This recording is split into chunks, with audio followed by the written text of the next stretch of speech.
Sea devils. On the golden sands in front of the blue beach of a small fishing village, a group of fishermen were preparing to set sail. Under the cold moonlight, their small, cramped boat was carefully readied. Although a storm was forecast for the next day, the tide was high, presenting a valuable opportunity for them to embark on a successful fishing trip. Despite recent rumors in the village about mysterious shadows appearing on the sea on dark nights, waiting to abduct anyone they encountered, these fishermen paid no heed to such tales. The moon had risen high, and the boat had been at sea for a while. On the ocean, the wind began to blow fiercely, waves surged higher, and the night sky deepened into an endless black curtain. Waves relentlessly pounded the sides of the boat, which rocked more and more violently. The spotlight shone ahead, but in the thick darkness and rain, the fishermen couldn't see clearly. All the fishermen were tense, especially when they began to hear eerie, mournful cries from afar.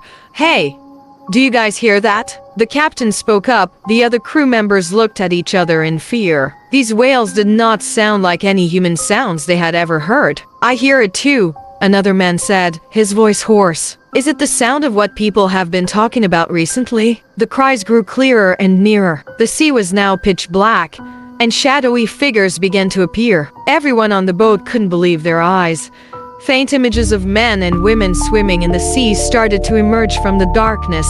They wore tattered clothes from ancient times, their faces pallid, their eye sockets and mouths completely hollow. An overwhelming sense of terror struck them. Everyone on the boat realized these figures were certainly not living people. They're water ghosts, the captain stammered, his voice trembling. The shadows approached closer, becoming clearer with each passing second.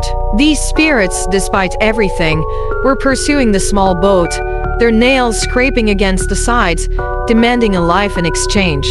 The fishermen on the boat were terrified, not knowing what to do except scream and scatter in panic. Some were paralyzed with fear, sitting down as they watched a ghost crawl up the side of the ship.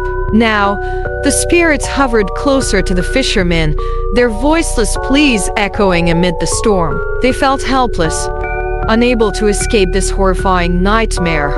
As the storm intensified, the sea grew more turbulent. The boat, once thought sturdy enough to face the storm, now seemed like a paper boat on the violent sea. In their panic, everyone was swept into the dark waters, unsure of how to save themselves. No one knew how much time had passed, but the villagers on the shore continued to search for the missing fishermen. However, all they found were fragments of the shattered boat and some belongings of the fishermen drifting ashore from that night. No one knew exactly what had happened, but the rumors of mysterious shadows on the sea spread even more, and since then, no one dared to venture out to sea on cold, dark nights. Time passed, and when the villagers had gradually given up searching, one day, the missing fishermen suddenly returned. They appeared on the golden sands, seemingly untouched by any ordeal. In the days that followed, they went about their lives as usual, except for one thing: they never went fishing again. As time went by,